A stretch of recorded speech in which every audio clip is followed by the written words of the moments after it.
નમસ્કાર વિદ્યાર્થીઓ, સ્વાગત છે તમારું આજના જબરદસ્ત સેશનમાં. માફ કરજો, પાછલા 1 થી 2 દિવસ સુધીમાં હું લેક્ચર નથી લાવી શકી, અપલોડ નથી કરી શકી. એનું મુખ્ય કારણ એવું હતું કે લેપટોપમાં કંઈક ખામી આવી ગઈ હતી, જેને ઠીક કરવા માટે 2 દિવસનો સમય જોઈતો હતો. પણ આજથી એટલે કે અત્યારથી જ આપણે રેગ્યુલર આપણા લેક્ચર ચાલુ થઈ જશે. તમને અગવડતા પડી એ માટે માફી માંગુ છું. હવે આજના લેક્ચરમાં આપણે કેવી રીતના ભણવાના છે કે તમારે વિચારવાનું છે કે તમે MPHW બની ગયા છો અથવા તો જે ફિમેલ છે FHW બની ગયા છે. માત્ર આપણે PDF વાંચવા નથી બેસવાનું. આજે આપણે એક ડૉક્ટરની નજરે નવજાત શિશુને સમજવાના છે. કેવી રીતે? તો કે આજનો ટોપિક છે નવજાત બાળકની સારવાર, તપાસ અને કાંગારૂ કેર પદ્ધતિ. નવજાત બાળકની સારવાર, તપાસ અને કાંગારૂ કેર પદ્ધતિ. તો તમારું ધ્યાન અહીંયા જ હોવું જોઈએ, કારણ કે પરીક્ષામાં આમાંથી એક પણ માર્ક કપાવવો જોઈએ નહીં. બરાબર છે? તો સૌથી પહેલાં એમાં વાત કરીએ નવજાત બાળકની સારવારના પ્રકારો. નવજાત બાળકની સારવારના પ્રકારો આપેલા છે. 3 છે, 3 પ્રકારો. એક જ મિનિટ, આપણે પેન લઈ લઈએ. આ પહેલો પ્રકાર, આ બીજો પ્રકાર ને આ ત્રીજો પ્રકાર. પેનને થોડી એવી પતલી કરી નાખીએ, થોડી. બરાબર છે? આ નંબર 1 છે, આ 2 છે ને આ 3 છે. ત્રણેય સારવાર છે ને એ લાઇનમાં જ આપેલી છે. પહેલી સારવાર છે સાવ સામાન્ય છે, પછી એનાથી થોડીક ગંભીર સમસ્યા હોય તો બીજી સારવાર આવે, ને બહુ જ હાઈ રિસ્કવાળી હોય તો ત્રીજી સારવાર આવે. આપણે લાઇનમાં ત્રણેય સમજીએ. પહેલી છે સામાન્ય પ્રાથમિક સારવાર. સામાન્ય પ્રાથમિક સારવાર એમાં શું કીધું છે? જો નવજાત શિશુનું વજન 2.5 કિલોગ્રામથી વધુ હોય, એનો મતલબ નોર્મલ છે. નવજાત શિશુનું વજન 2.5 કિલોગ્રામ હોવું જોઈએ. 2.5 થી 3ની વચ્ચે હોય, 3ની ઉપર હોય તો એકદમ હેલ્ધી બાળક અને સામાન્ય રીતના એકદમ સ્વસ્થ અને પોષણયુક્ત બાળક આવે. એટલી તો બધાને ખબર જ છે. તો એમાં કીધું છે કે જો નવજાત શિશુનું વજન 2.5 કિલોગ્રામથી વધુ હોય અને પૂરા મહિને જન્મેલું હોય, એટલે કે 9 મહિના એની એક્સપેક્ટેડ ડેટ ઓફ ડિલિવરી છે અને આજુબાજુ જ એનો જન્મ થયેલો હોય, અગાઉથી જન્મેલું ન હોય, પૂરા મહિનામાં જન્મેલું હોય અને 2.5 કિલોગ્રામથી વધુ વજન હોય અને સામાન્ય તકલીફ હોય, મીન્સ નાનું બાળક છે, નાનું નવજાત શિશુ છે, તો સામાન્ય તકલીફ તો હોય જ. ભલે ગમે એટલું સ્વસ્થ બાળક હોય, એટલું નાજુક છે એટલે એની આપણે થોડીક વધારે કેર કરવી તો પડે જ. જો સામાન્ય તકલીફ હોય, 2.5 કિલોગ્રામથી વધુ વજન હોય અને પૂરા મહિને જન્મેલું હોય તો આ બધું નોર્મલ છે. તો માતાએ ઘરે અથવા તો નજીકના આરોગ્ય કેન્દ્ર છે, નજીકનું પ્રાથમિક આરોગ્ય કેન્દ્ર છે, ત્યાં માત્ર સ્તનપાન કરાવવાનું રહેશે. જો આરોગ્ય કેન્દ્ર નજીક હોય તો ત્યાં, બાકી માતા ઘરે જ સ્તનપાન કરાવી શકે છે. કાંઈ પણ તકલીફની જરૂર નથી અને બરાબર રીતના એનું સ્તનપાન કરાવે, એની થોડીક સાર સંભાળ રાખે તો બાળક સ્વસ્થ રીતે મોટું થશે.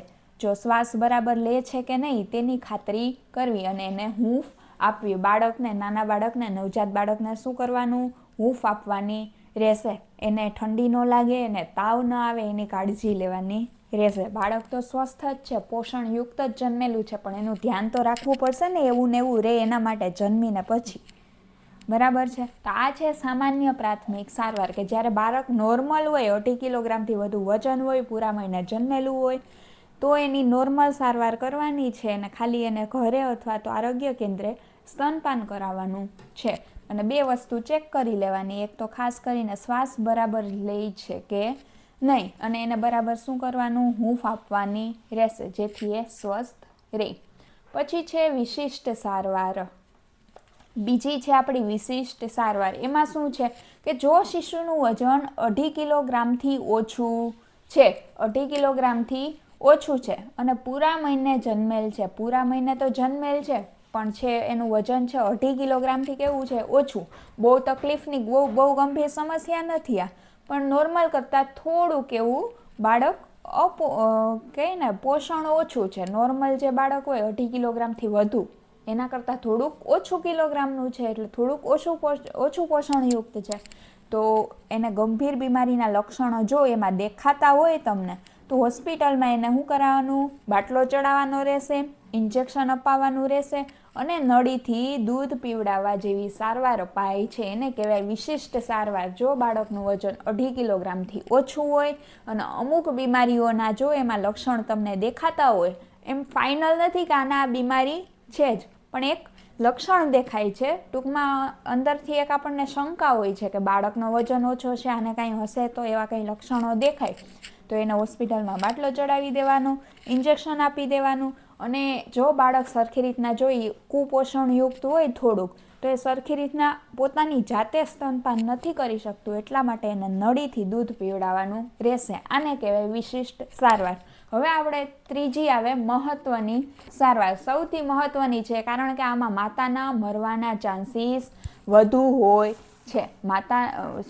માતાના નહીં, મહત્ત્વની સારવારમાં જે નવજાત શિશુ છે એના મૃત્યુના ચાન્સીસ વધુ હોય છે, કારણ કે આમાં એ સંપૂર્ણ રીતના કુપોષણયુક્ત હોય છે.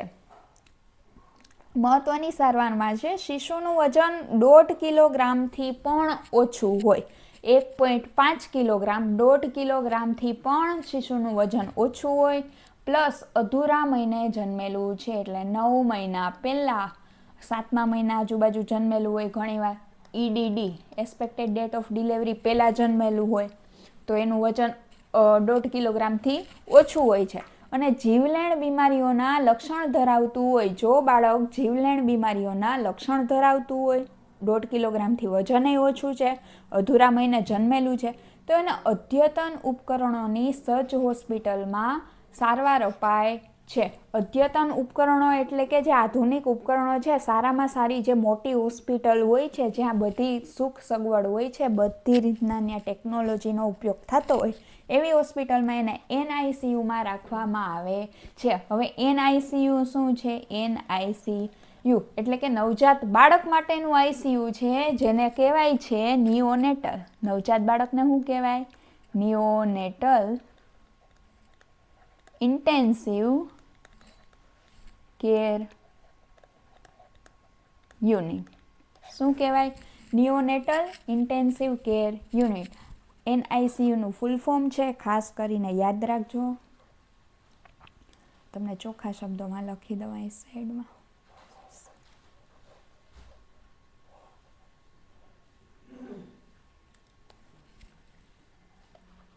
NICU neonatal intensive care unit. આ છે NICUનું ફૂલ ફોર્મ. હવે આપણે જોવાનું છે આગળ નવજાત શિશુની શારીરિક તપાસ. હવે આપણે આ થિયરી વાંચીએ એના પહેલાં આપણે સાઈડમાં થોડુંક આપણી રીતના જોઈ લઈએ, પછી આપણે થિયરીમાં આવશું. હવે એક પ્રશ્ન પૂછું તમને સૌથી પહેલાં તો, કે માની લો એક બાળક છે, હમણાં જ જન્મ્યું છે, એક બાળક છે, એનો જન્મ હમણાં જ થયો છે. હવે ડૉક્ટર તરીકે અથવા તો MPHW અથવા તો FHW તરીકે તમારી સૌથી પહેલાં શું ભૂમિકા હશે? તમારે સૌથી પહેલાં શું જોવાનું છે? એક બાળકનો, નવજાત શિશુનો જન્મ થયો છે, બરાબર છે, તો એક ડૉક્ટર MPHW કે FHW તરીકે તમારે શું જોવાનું છે? તો તમારે સૌથી પહેલાં 4 વસ્તુઓનું પરીક્ષણ કરવાનું રહેશે. આ 4 વસ્તુઓ મગજમાં સાવ ફિટ કરી લ્યો. 4 વસ્તુ છે, એમાં પહેલું છે હૃદયના ધબકારા, બીજું છે શ્વાસ, ત્રીજું છે પોષણ, ચોથું છે માતાનું બ્લડ. આ 4 વસ્તુ છે તમારા મગજમાં ફિટ કરી લ્યો. બાળકનો જન્મ થાય ને તરત જ તમારે આ 4 વસ્તુ તપાસવાની છે. કોઈ પણ ડૉક્ટર હશે તો એ સૌથી પહેલાં 4 વસ્તુ પર ધ્યાન દેશે. બાળકના હૃદયના ધબકારા, બાળકનો શ્વાસ, બાળકનું પોષણ અને જે માતા છે એના લોહીની ટકાવારી, એનું બ્લડ અને એનું હિમોગ્લોબિન. ગ્લોબિન. આ 4 વસ્તુ મગજમાં ફિટ કરી લેજો. એમાં સૌથી પહેલાં આપણે હૃદયના ધબકારા જોવાનું છે. સૌથી પહેલાં શું જોવાનું છે? હૃદયના ધબકારા.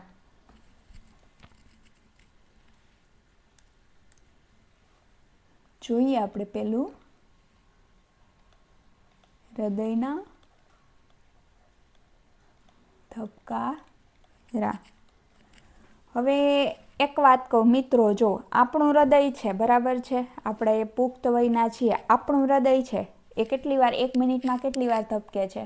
અહીંયા લખું છું. જો આપણું હૃદય છે, આપણું હાર્ટ 1 મિનિટમાં કેટલી વાર ધબકે છે?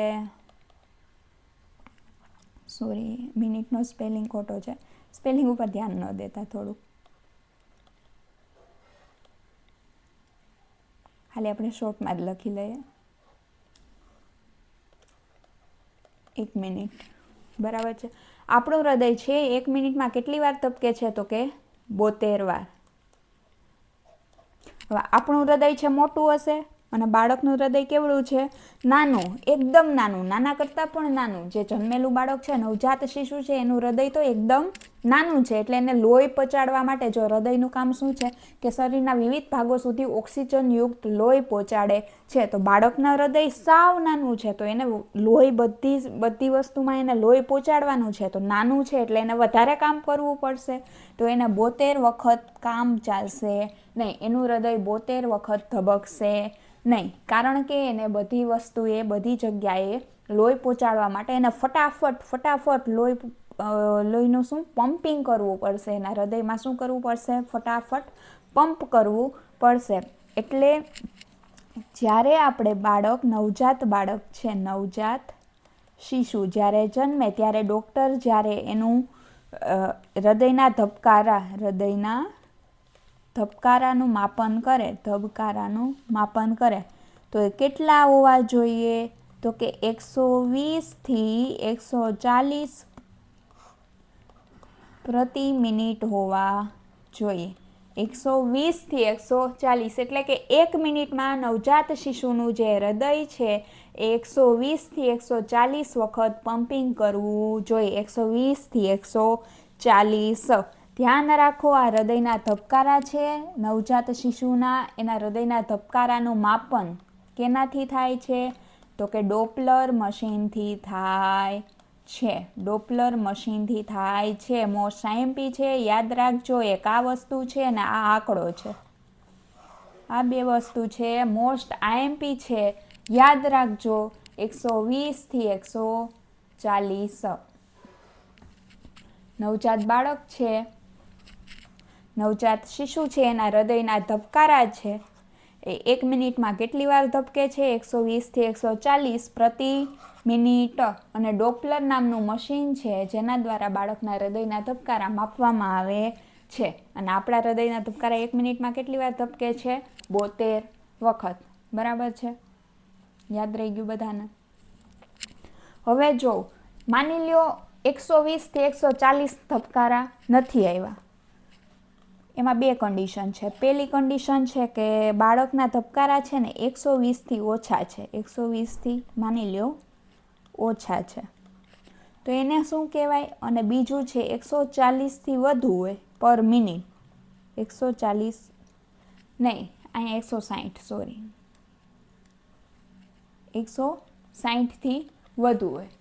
આ 2 કન્ડિશન છે જ્યારે બાળકના ધબકારા 120 થી ઓછા હોય અને 160 થી વધુ હોય. તો મેડિકલ ભાષામાં એને શું કહેવાય?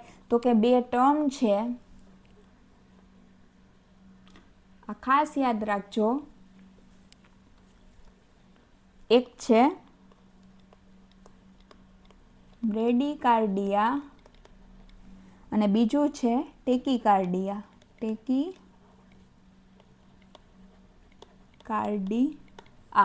આ 2 ટર્મ છે. જ્યારે નવજાત બાળકના હૃદયના ધબકારા જન્મ સમયે ડોપલર મશીનની મદદથી માપવામાં આવે તો નોર્મલી 120 થી 140 સુધીના પર મિનિટ એના ધબકારા હોવા જોઈએ. પણ જો 120 થી ઓછા હોય તો એને કહેવાય બ્રેડીકાર્ડિયા અને 160થી વધુ હોય તો એને કહેવાય ટેકીકાર્ડિયા. આ મેડિકલ ભાષાના શબ્દો છે, ખાસ યાદ રાખજો. કદાચ એક્ઝામિનર તમને પૂછી લે કે 120થી ઓછા ધબકારા હોય એ કન્ડિશનને શું કહેવામાં આવે છે, તો ખાસ યાદ રાખજો બ્રેડીકાર્ડિયા. અને 160થી વધુ હોય તો એને કહેવાય ટેકીકાર્ડિયા. હવે આ બે શબ્દ આડાવડા ન થઈ જાય એના માટે શું કરવાનું, તો કે આમાં નાનું શું છે 120, મોટું શું છે 160, બરાબર છે. 120 છે એ નાનું છે અને 160 છે મોટું છે. હવે આ બ્રેડીકાર્ડિયા ને ટેકીકાર્ડિયા, એમાં નાનું શું છે તો કે બી, મોટું શું છે ટી, બરાબર છે. તો 120 છે એ નાનું છે તો એના માટે નાનો શબ્દ વપરાશે. ABCDમાં પહેલાં નાનું શું છે બી, પહેલાં બી આવે ને પછી છેલ્લે ટી આવે. તો એવી રીતના યાદ રાખજો 120થી ઓછા ધબકારા હોય તો એના માટે બ્રેડીકાર્ડિયા અને 160થી વધુ હોય તો એના માટે ટેકીકાર્ડિયા. યાદ રહી ગયું. અને જો આ બે કન્ડિશન ઊભી થાય, જો દવાખાનામાં કોઈ પણ નવજાત બાળકના જન્મ વખતે આ બેમાંથી કોઈ પણ એક પણ કન્ડિશન ઊભી થાય તો સમજી લેવાનું કે બાળકના જીવને ખતરો છે.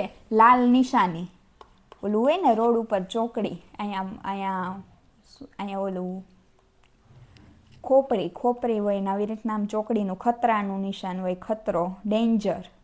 શું હોય ડેન્જર. તો બસ એવી જ રીતના આ બેમાંથી કોઈ પણ એક કન્ડિશન ઊભી થાય તો બાળકના જીવને ખતરો છે એવું સમજી લેવાનું છે. ઓકે, હવે આગળ વધીએ. એટલું બધાને યાદ રહી ગયું. તો આપણે હૃદયના ધબકારા જોઈ લીધા. આપણે 4 વસ્તુ જોવાની હતી. પહેલું હતું હૃદયના ધબકારા, જે આપણે જોઈ લીધા. નોર્મલી 120થી 140ની વચ્ચે હોવા જોઈએ. કોના? નવજાત શિશુના પર મિનિટ આપણા કેટલા હોય 72. હવે 120થી ઓછા હોય તો એને કહેવાય બ્રેડીકાર્ડિયા અને 160થી વધુ હોય તો એને કહેવાય ટેકીકાર્ડિયા. બરાબર છે. આ બંને જે કન્ડિશન છે એકદમ જોખમી છે, બાળકના જીવને ખતરો છે. હવે છે શ્વાસ. આપણે શ્વાસની ગતિ જોવાની છે. આપણે બાળકની શ્વાસની ગતિ જોવાની છે.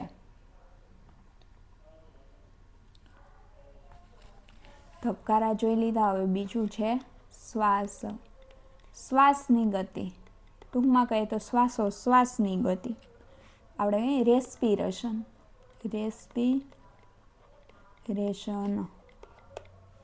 હવે જન્મ સમયે બાળકનો શ્વાસ કેટલો હોય છે? પહેલી વાત તો એ ત્રાસું જ ભાગે છે. જન્મ સમયે બાળકના શ્વાસની ગતિ કેટલી હોય છે? 40 પ્રતિ મિનિટ. યાદ રાખજો, જન્મ સમયે નોર્મલી બાળકની શ્વાસની ગતિ કેટલી હોય છે? 40 પ્રતિ મિનિટ. હવે બાળક જન્મે એટલે તરત જ તમે સિરિયલમાં આપણે પહેલાં પણ વાત કરી લીધી લેક્ચરમાં કે સિરિયલમાં અને મૂવીમાં જોયું હશે કે બાળક જન્મે એટલે તરત જ રડવું જોઈએ. એનું કારણ શું? કારણ કે બાળક જ્યારે રડશે ત્યારે જ શું થશે? એના ફેફસા છે એ ખુલશે. જો બાળક ન રડે તો આપણી વાટ જોવાની નથી. બાળક ન રડે તો આપણે કોઈની વાટ જોવાની નથી. તરત જ છે બેગ અથવા તો માસ્ક લઈને બાળકના મોઢા ઉપર રાખીને એને 30 સેકન્ડ સુધી સતત એને કૃત્રિમ શ્વાસ આપવાનો છે. યાદ રાખજો, જન્મ સમયે જો બાળક ન રડે એનો મતલબ એમ થાય કે એના ફેફસા ખુલ્લા નથી ને એ શ્વાસ લઈ શકતું નથી. એટલે તરત જ બાળકને પહેલાં ડૉક્ટર શું કરે? થપકી મારે, રડાવવાની ટ્રાય કરે, જેથી એના ફેફસા ખુલે ને એ શ્વાસ લે. પણ થપકી મારવાથી પણ એ ન રડે તો એને કૃત્રિમ શ્વાસ આપવો પડે છે. ઘણીવાર પ્લાસ્ટિકની કોથળી, બેગ અથવા તો માસ્ક દ્વારા એને શ્વાસ આપવામાં આવે છે અને એની છાતી ફૂલાવવાની ટ્રાય કરવામાં આવે છે. આ સમજાઈ ગયું કે જન્મ સમયે બાળક ફરજિયાત રડવું જોઈએ. ઓકે, પછી છે ત્રીજું. આપણે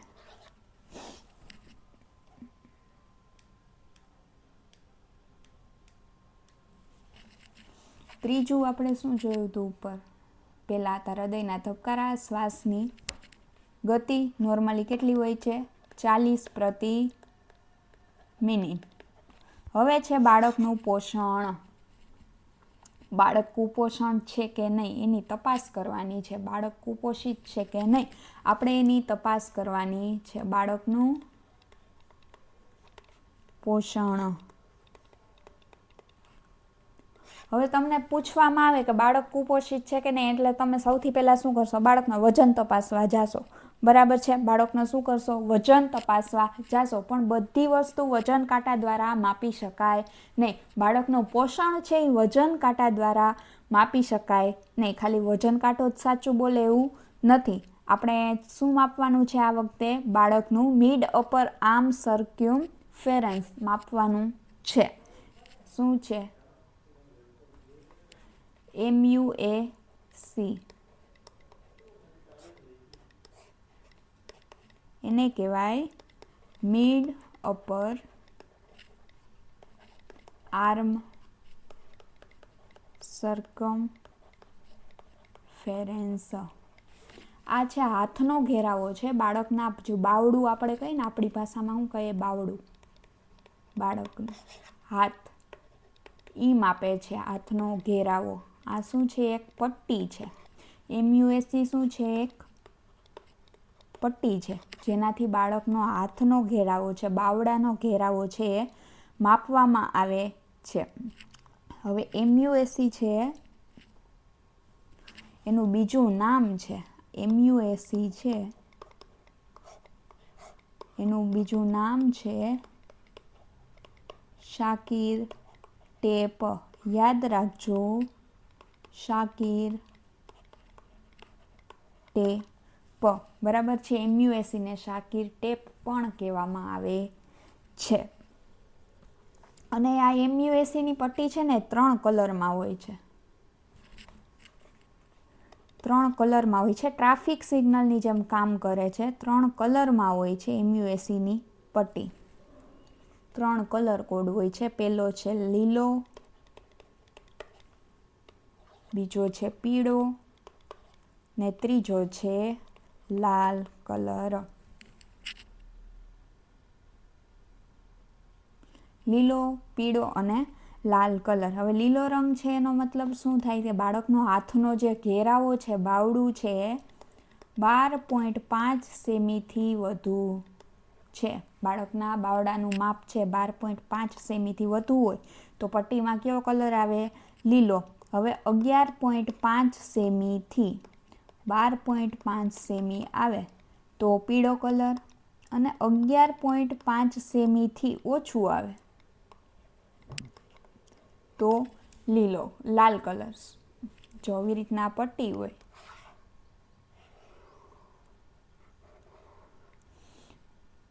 હવે માની લો અહીંયા છે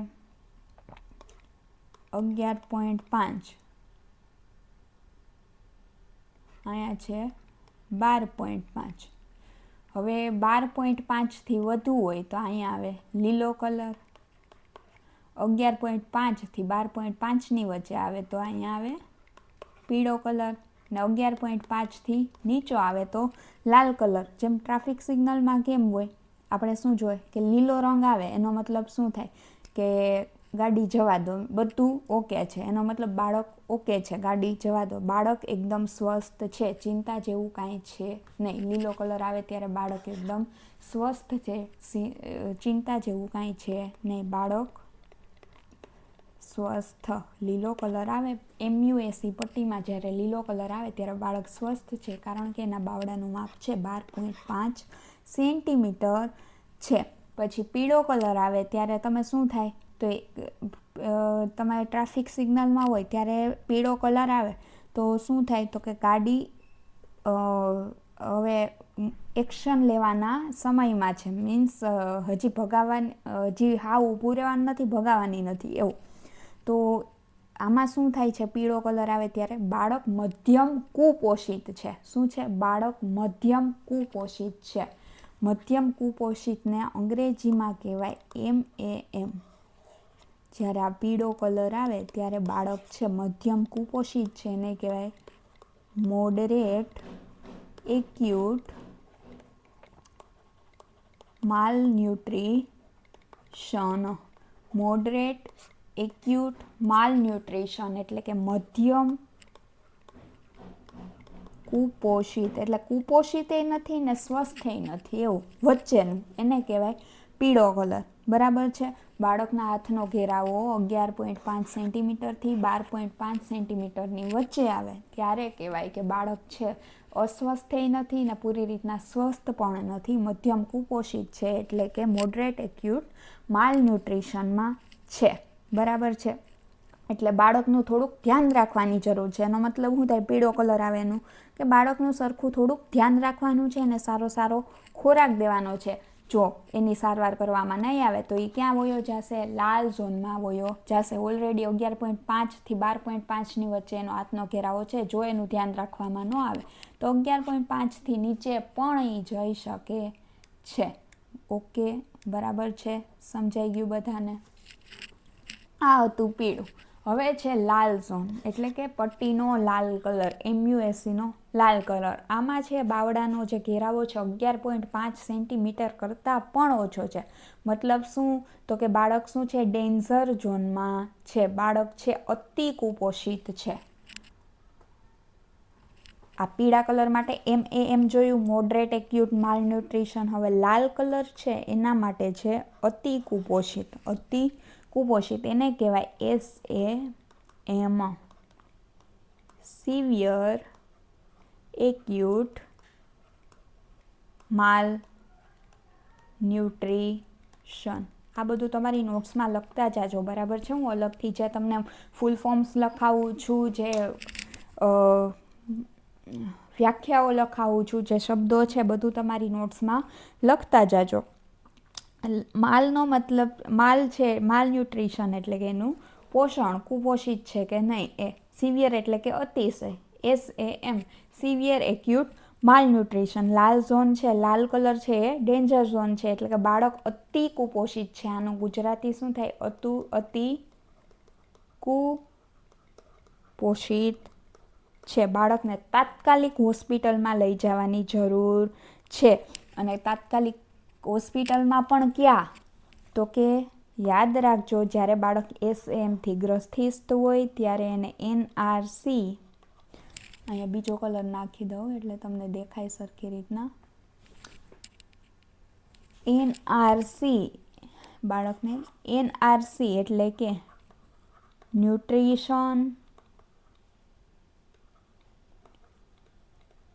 rehabilitation centre. Nutrition rehabilitation centre. બાળકને NRCમાં, હોસ્પિટલમાં જે NRCનો વિભાગ છે ત્યાં નાખવાની જરૂર છે. NRCનું ફૂલ ફોર્મ છે. આઈ હોપ તમને કદાચ દેખાતું હશે. અહીં ફરીથી લખી દઉં. ન્યુટ્રિશનલ, સારા અક્ષરમાં, ન્યુટ્રિશન રિહેબિલિટેશન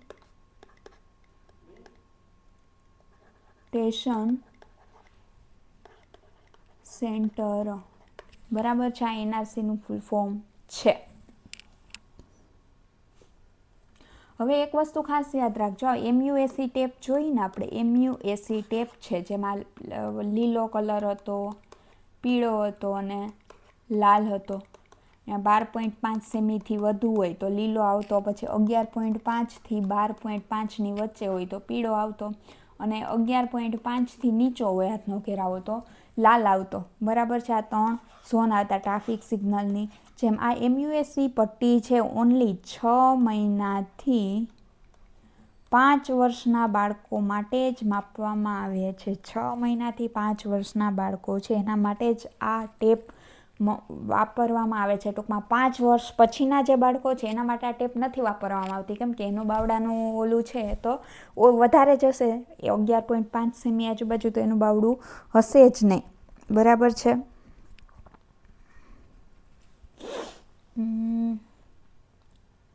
જોવાઈ ગયું. હવે આવ્યું આપણે બાળકનું 3 વસ્તુ જોઈ લીધી. હવે માતાનું હિમોગ્લોબિન જોવાનું થશે. અહીંયા માતાનું બ્લડ, માતાનું હિમોગ્લોબિન. હવે માતાનું હિમોગ્લોબિન છે એ શા માટે? કારણ કે બાળક છે 9 મહિના સુધી માતાના પેટમાં રહ્યું છે. હવે માતાના પેટમાં રહેશે તો બાળકની અંદર બ્લડ ક્યાંથી આવ્યું? માતાના પેટમાંથી, માતાની નાળીઓમાંથી, પ્લેસેન્ટા દ્વારા ને ગર્ભનાળ દ્વારા, બરાબર છે. તો માતામાંથી બાળકની અંદર લોહી આવ્યું છે એટલે માતાનું હિમોગ્લોબિન છે એ તપાસવાનું તો મસ્ટ કહેવાય, તપાસવું જ જોઈએ. પણ ક્યારે? તો એના 2 સમયગાળા આપ્યા છે. માતાનું હિમોગ્લોબિન ક્યારે તપાસવાનું છે? એક તો પહેલી મુલાકાતે, ફર્સ્ટ મુલાકાત હોય જ્યારે માતા પ્રેગ્નન્ટ છે, મુલાકાતે, અને બીજું છે 32મું અઠવાડિયું હોય જ્યારે પ્રેગ્નન્સીનું, ત્યારે આ 2 વાર માતાનું હિમોગ્લોબિન તપાસવું ખૂબ જ જરૂરી છે. એક તો માતાની પહેલી મુલાકાતે, જ્યારે એની પ્રેગ્નન્સીની ડૉક્ટર હારે પહેલી મુલાકાત હોય ત્યારે, અને એનું 32મું અઠવાડિયું હોય ત્યારે આ 2 વખતે માતાનું હિમોગ્લોબિન તપાસવું ખૂબ જ જરૂરી છે. અને 32મું અઠવાડિયું શા માટે? કારણ કે આ તબક્કામાં બાળકનો જે વિકાસ છે એમાં સૌથી વધુ આયર્ન જોઈએ. આયર્ન જોઈએ બાળકના વિકાસમાં. સૌથી વધુ શું જોઈએ? આયર્ન જોઈએ. બાળક 32મું અઠવાડિયું છે એ સમય દ્વારા. એટલે કે એ સમયે જો માતા કુપોષિત હોય, માતાના બ્લડ ઓછું હોય અથવા તો લોહીની ટકાવારી ઓછી હોય તો એને આયર્ન ફોલિક એસિડની ગોળી આપવાની રહેશે. જો આ સમયમાં તપાસ દરમિયાન માતાનું હિમોગ્લોબિન ઓછું આવે, લોહીની ટકાવારી ઓછી આવે તો એને આયર્ન ને ફોલિક એસિડ છે, ફોલિક એસિડ છે એની ગોળી આપવાની રહેશે. બરાબર છે. આ 4 વસ્તુ આપણે અહીંયા જોઈ ગયા. હવે આપણે સેમ વસ્તુ આપણે આપણી થિયરીમાં જોઈ લઈએ કે નવજાત શિશુની શારીરિક તપાસ કઈ રીતના છે. મેં તમને કીધું હતું કે તમે એક MPHW કે ડૉક્ટર તરીકે જોશો તો તમારે પેલી 4 વસ્તુ છે એ તપાસવાની રહેશે. 4માં પહેલું શું છે? હૃદયના ધબકારા, બીજું છે શ્વાસોશ્વાસની ગતિ, ત્રીજું છે બાળકનું પોષણ, અને ચોથું છે માતાના હિમોગ્લોબિનની તપાસ. હિમોગ્લોબિનને શોર્ટમાં HB લખાય છે, બરાબર છે. જ્યાં HB દેખાય આવી રીતના હોય અથવા તો આવી રીતના લખેલું હોય એટલે હિમોગ્લોબિન. હવે છે હૃદયના ધબકારા. જો હોસ્પિટલમાં ડોપલરની મદદથી, કીધું હતું ને તમને, ડોપલર મશીનની મદદથી બાળકના હૃદયના ધબકારા છે માપવામાં આવે છે. તો હોસ્પિટલમાં ડોપલરની મદદથી નવજાત શિશુના હૃદયના ધબકારા માપી શકાય છે. સામાન્ય રીતે 120થી 140 ધબકારા પ્રતિ મિનિટ હોય છે. કોના? તો કે બાળકના, ટૂંકમાં નવજાત શિશુના 120થી 140 હોય છે. જો ધબકારા 160થી વધુ હોય અથવા તો 120થી ઓછા જણાય તો બાળકને તકલીફ છે એવું કહી શકાય છે અને ડેન્જર ઝોનમાં છે.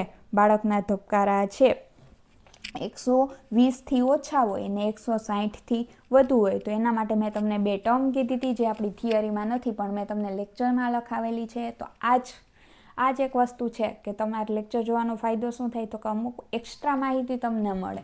160થી વધુ હોય તો મેં તમને કીધું હતું ટેકી કાર્ડિયા, અને 120થી ઓછું હોય તો મેં તમને કીધું હતું બ્રેડી કાર્ડિયા. આ 2 તકલીફ છે, બાળક ડેન્જર ઝોનમાં હોય છે. હવે છે શ્વાસોશ્વાસની ગતિ, બાળકની શ્વાસોશ્વાસની ગતિ. તો એમાં કીધું છે જન્મ સમયે શ્વાસોશ્વાસની ગતિ 40 પ્રતિ મિનિટની આસપાસ હોય છે. બાળકના જન્મ સમયેની શ્વાસોશ્વાસની ગતિ કેટલી હોય છે? 40 પ્રતિ મિનિટની આસપાસ હોય છે. પણ જો બાળક રડતું ન હોય તો 30 સેકન્ડ સુધી એને બેગ અથવા તો માસ્કથી કૃત્રિમ શ્વાસોશ્વાસ આપવો જરૂરી છે. અને એની છાતી શું ફૂલાવવામાં આવે છે, મેં તમને કીધું હતું ને, એની ચકાસણી કરવામાં આવે. બાળક રડે નહીં તો એને રડાવવાની ટ્રાય કરવામાં આવે, અને જો તો પણ ન થાય તો એને કૃત્રિમ માસ્ક દ્વારા એને કૃત્રિમ શ્વાસોશ્વાસ આપવામાં આવે છે જેથી એના ફેફસામાં ઓક્સિજન જાય અને એ શ્વાસ લેતું થાય. એટલે એની શ્વાસોશ્વાસની ગતિ નોર્મલી 40 પ્રતિ મિનિટ હોવી જોઈએ જન્મ સમયે. પછી એનું પોષણ, બાળકનું પોષણ છે કેવું હોય છે તો કે અતિ ગંભીર કુપોષિત બાળકના નિદાન માટે ઊંચાઈ, વજન અને એમ્યુએસી ટેપ મિડ અપર આર્મ સર્ક્યુમફેરન્સ એટલે કે હાથનો ઘેરાવો અને બંને પગના સોજાની તપાસ કરવાની હોય છે. વજનને ઊંચાઈની તપાસ તો કરવાની જ હોય છે. વજનને ઊંચાઈની તપાસ તો કરવાની જ છે, પણ મેં તમને કીધું હતું ઓનલી વજન જ બધું નથી. MUSE એટલે કે હાથનો ઘેરાવો પણ માપવાનો હોય છે. હવે MUSE મેં તમને બહુ ડીપમાં આપણી જે સાઈડમાં આપણે જે વ્હાઇટ બોર્ડમાં ભણ્યા એમાં કરાવેલું છે કે એમાં લીલો, પીળો અને લાલ કલર હોય છે. એમાં જે 12.5 સેમીથી વધુ એનો હાથનો ઘેરાવો હોય તો લીલો કલર, પછી 11.5થી 12.5ની વચ્ચે હોય તો પીળો કલર, અને 11.5 કરતાં પણ નીચો એનો હાથનો ઘેરાવો હોય તો લાલ કલર. પણ એમાં એકમ કયો હતો? સેન્ટીમીટર. એ ખાસ યાદ રાખજો, કોઈ મીટર લખીને ન આવે. પછી છે માતાના હિમોગ્લોબિનની તપાસ. સગર્ભાવસ્થા દરમિયાન પ્રથમ મુલાકાત વખતે અને 32મા અઠવાડિયે માતાનું હિમોગ્લોબિન તપાસવામાં આવે છે. અને જો પાંડુરોગ એટલે કે પાંડુરોગને કહેવાય એનિમિયા. એનિમિયા હોય, જો માતાને એનિમિયા જણાય અથવા તો લોહી ઓછું હોય તો તેને આયર્ન અને ફોલિક એસિડની ગોળી આપી એની સારવાર કરવામાં આવે છે. બરાબર છે. તો આજના લેક્ચરમાં આટલું જ. નેક્સ્ટ લેક્ચરમાં આપણે જોશું ખૂબ જ મહત્ત્વની કાંગારૂ મધર કેર પદ્ધતિ. નેક્સ્ટ લેક્ચરમાં આપણે જોશું કાંગારૂ કેર પદ્ધતિ.